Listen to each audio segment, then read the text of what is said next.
พี่น้องน้ำล้นให้ล้นคันแล้วเนาะ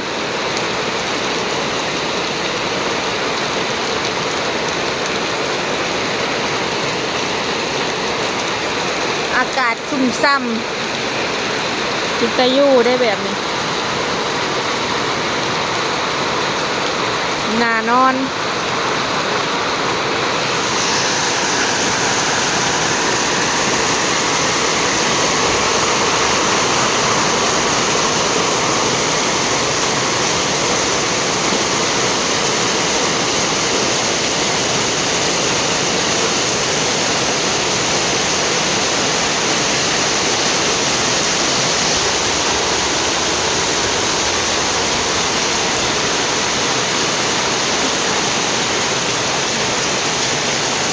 เบิ่งตกแป๊บเดียวนึงน้ำจะล้นทางพี่น้อง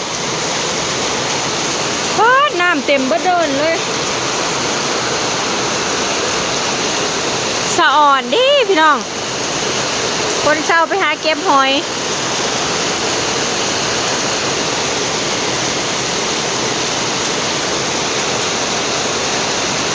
แห้งค่ะแห้งแน่ผู้ใดตกกานี่แม่นน้ำเสาะเลย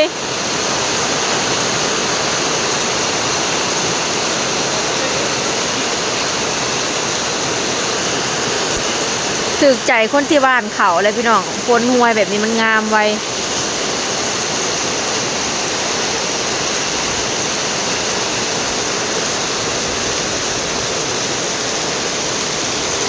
พอฝนตกมาแล้วก็สาดบ่ได้มีบอลอยู่เฮือนน่ะ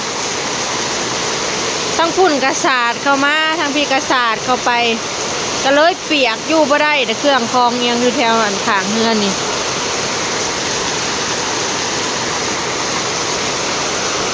บาดทั้งหน้าเฮือนนี่กระสาดเข้ามาอีกพี่น้องมีแต่สาดกับสาดมาทั้งพี่กระสาดอีกเปียกเบิดสูบหน่อยค่อยซื้อไผ่หญ้าว่าสิมามุง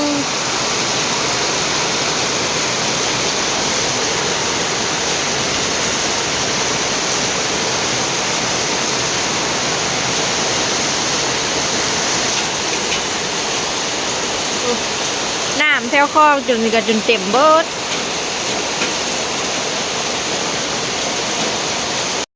ค่ำแล้วพี่น้อง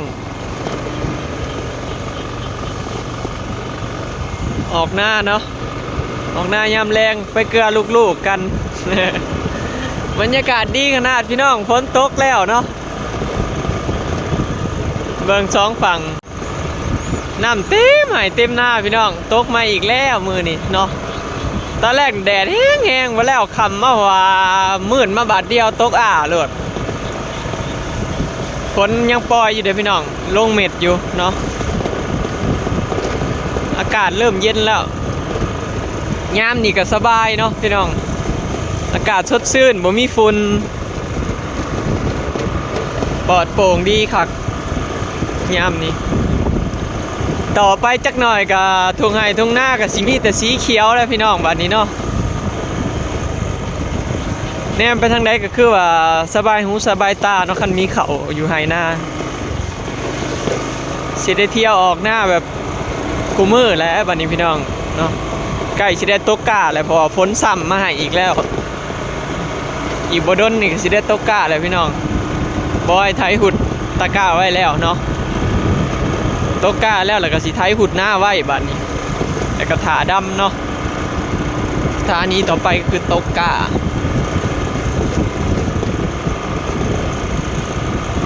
บ่ฮู้ว่าแถวเขตหน้าเฮาน้ำเต็มบ่พี่น้องแถวลุ่มเดี๋ยวบอยสิพาไปเบิ่งเนาะแต่ว่าเขตหน้าพอเท่าเลื่อนนี่เต็มตลอดเนาะเพราะมันอยู่น้ำมันล้นมันแต่น้ำนองอยู่แล้วผู้ตกกาก่อนหมู่กับมิตรพอเท่าเลื่อนนี่แหละพี่น้องเพิ่นตกก่อนเนาะเพิ่นเฝ้าสิไปหวานอยู่หน้าสลอยต่อผ่านมือเดียวนึงมื้อนี้ขึ้นแล้วกันเต็มให้เต็มคันเลยกันดำหน้าได้เลย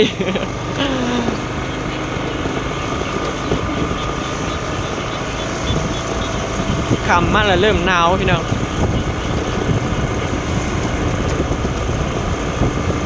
ฮอดหน้าแล้ว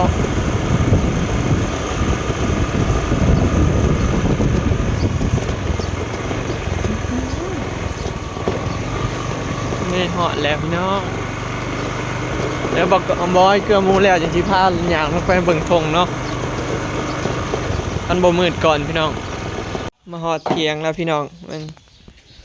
คุณยายเห็นหยังอยู่คุณยาย ม่วงสบายดีม่วง กวนมะม่วงอยู่พี่น้อง เดี๋ยวจะพกใส่พกไว้สิ หอมเด้อมีเถาแล้วเห็นมะม่วงกวนไว้พี่น้อง ใส่พก เลี้ยงยังหลายอยู่ผู้ได้ไปอันเก็บหอยไอ้เบิด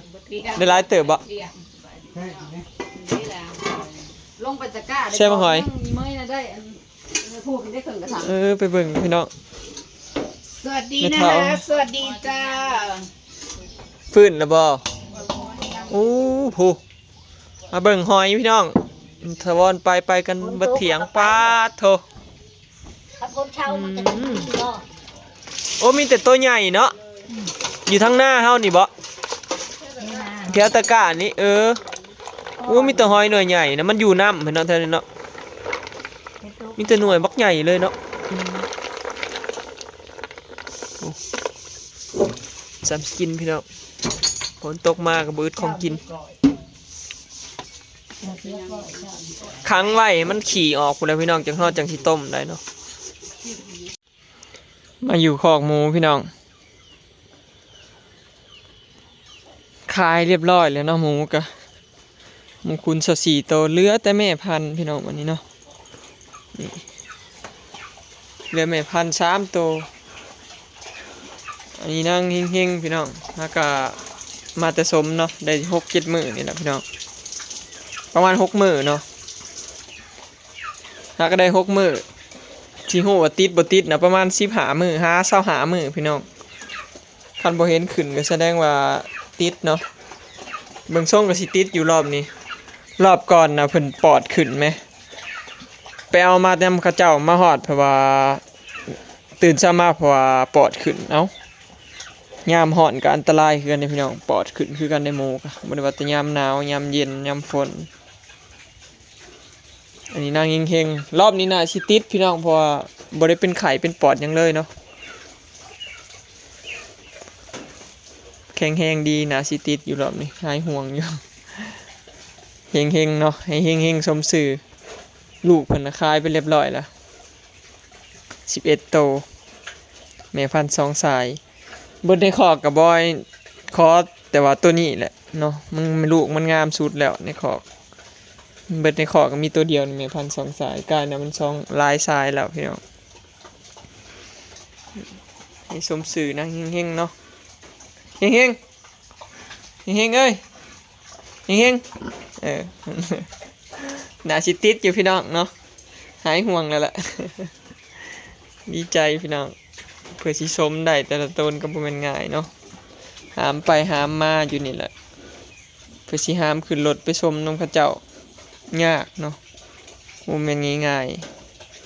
ๆส่วนคอกหมูคุ้นก็ว่างพี่น้อง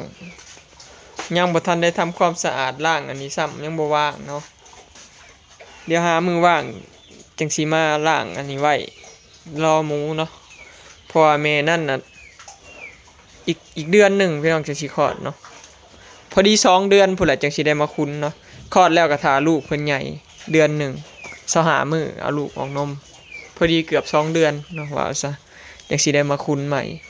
บ่ให้เศร้าซื้อลูกหมูมาคุ้นแล้วพี่น้องเนาะถ้าคุ้นหมูเจ้าของอย่างเดียวแบบนี้เพราะว่าหลายๆอย่างเนาะ1คือราคาหมูน้อยแพงแฮงราคาขั้นต่ำตัว 2,000 กว่าบาทจังซี่นะตอนนี้หมูน้อยแพงแฮงพี่น้องบ่ก็เลยหยุดซื้อมาเนาะเพราะว่าบ่ไหวทั้งค่าซื้อหมูบ่ไหวทั้งค่าหัวอาหารเด้แพงเนาะก็เลยว่าถ่าลูกหมูเจ้าของดีกว่าเนาะพี่น้องไปเดี๋ยวสิพาไปเบิ่งนางมีตังกับนางมารวยมาเบิ่งของนี่พี่น้องนี่นางมีตังนี่แหละสิคลอดก่อนหมู่เลยพี่น้องวันที่10เนาะวันที่10สิมานี่ วิทย์สิ้นเดือนนี่พี่น้องแม่นเนาะคลอดบ่ว่าสิย้ายไปอยู่คอกพุ่นในมือหน้าเขาสิย้ายเพิ่นไปออกจากคอกนี้แล้วสิเอาแม่นี่มาใส่คอกพี่น้องบ่ว่าสิทุบใหม่สิทุบออกใหม่เฮ็ดประตูอยู่พี่บัดนี้เนาะเพราะว่าหอกคอคุณน่ะมันแคบพอเอามาคุ้นอีหลีเลยแคบแห้งพี่น้องหมูเฮาน้ำหนักหลายเนาะพอมาคุ้นอีหลีเลยไหลพิษมีแต่หมู100 กว่าโล110 120แล้วอยู่กันบ่ดักได้พี่น้องแต่ละเทื่อนะมีแต่ขายนะมีแต่หลัก100 โลจะขายอันนี้มีแต่รอบนี้นะมีแต่คูณ100 กว่าโลแล้วมันแคบเบิดเด้คันหมูดำ100 โล90 โลนี่มันสิอยู่ได้สบายเลยแต่ว่าอันนี้หมูเฮามันเป็น100 กว่าโลแล้วมันอยู่ยากพี่น้องบ่ว่าสิเฮ็ดใหม่เนาะสิทุบอันนี้ออกแล้วยับไปหน่อยนึงแล้วก็เสร็จประตูอยู่พี่บัดนี้แผนว่าสิเฮ็ดตัวนั้นก็สิว่ายับไปอีกหน่อยนึงคอกแม่พันธุ์ใหญ่โพดเนาะบ่สิเฮ็ดใหม่เบิดเลยนะแล้วก็สิเฮ็ดอ่างน้ำให้มันอาบเนาะคอกมันใหญ่เด้คันคอกน้อยน่ะเฮ็ดอ่างบ่ได้อันนี้คอกใหญ่เลยเฮาเฮ็ดอ่างน้ำให้อาบได้มันจังบ่กีดเนาะนี่แหละพี่น้องอันนี้ก็มาได้เดือนปลายเนาะตัวนี้คลอดปุ๊บตัวนี้เข้าคุ้นได้2 เดือนกับตัวนี้ออกมาคุ้นได้เดือนเนาะแล้วก็ตัวนั้นบัดนี้ก็สิไล่เลี่ยกันเนี่ยพี่น้องปีนี้ถือว่าหมานกว่าปีแล้วเนาะเพราะว่าหมูเฮามันคลอดถึกช่วงว่าซั่นซะพี่น้องสมถึกช่วงคลอดถึกช่วงคุณแม่ตัวนั้นก็สิได้ขายประมาณเดือน11 12เดือน12หมูแพงพอดีเห็นบ่พี่น้องเนาะอันนี้แม่นี่ก็เดือน2ถึกช่วงหมูแพงเบิดเลยอันนั้นก็สิถึกช่วงเดือน4เดือน5นี่พอดีหมูแพงเด้พอดีเลยพี่น้องหมูบอย3แม่นี่เนาะปีนี้แหละเฮงๆหมูขายถึกช่วงก็ราคาแพงนี่แหละเนาะเพราะแล้วแต่ดวงเฮาเลือกสมบ่ได้เด้พี่น้องบ่แม่นที่ว่าอยากสมยามใดก็สมบ่ได้เด้หมูเฮาสมตามแบบเพิ่นขึ้นว่าจังซะตามหมูเพิ่นขึ้นคันเฮาเลือกสมนั่นน่ะบ่ได้สมมุติว่าเพิ่นขึ้นมื้อนี้นี่ 3-4 มื้อเพิ่นเฮาบ่สมนี่แม่นถ้าเพิ่นลงนี่คือรอบหน้าเฮาสิมาสมนี่บางเทื่อมันก็มีเสี่ยงแบบเป็นมันก็มีเด้พี่น้องเนาะเฮาต้องสมตามเพิ่นขึ้นว่าจังซะ บ่แม่นง่ายเนาะเลี้ยงหมูก็ได้โอเคเนาะพี่น้องถือว่าหมูคุณเฮาเบิดเนาะดีใจแฮงขนาดได้ขายแล้วพี่น้องได้ขายถึกช่วงราคาแพงเนาะบ่เคยได้ขายหมูแพงปานนี้จักเทื่อตั้งแต่หมูน้อยกับหมูใหญ่ปีนี้ถือว่าเฮงสุดๆเนาะเพื่อได้ขายหมูก็จนจ่อยแฮงขนาดพี่น้อง เนาะสู่เพื่อลูกเพื่อเมียนี่หาเดือนเนาะเดี๋ยววันที่10เนี่ยก็สิได้เผาหมูอีกแล้วพี่น้องเนาะต้องเตรียมตัวเผาหมูอีกต่อวันที่10สิมานี่นอนเฝ้าหมูสอดแจ้งอีกแล้วบัดนี้เนาะสิได้ทำคลอดหมูนอนเฝ้าหมูแล้วพี่น้องจังได้ก็สู้ต่อไปเนาะคนเฮายังมีชีวิตอยู่ก็ต้องสู้เนาะโอเคเนาะพี่น้องคลิปนี้ก็สิได้จบไปซ้ำนี้เด้อเนาะไปแล้วสบายดี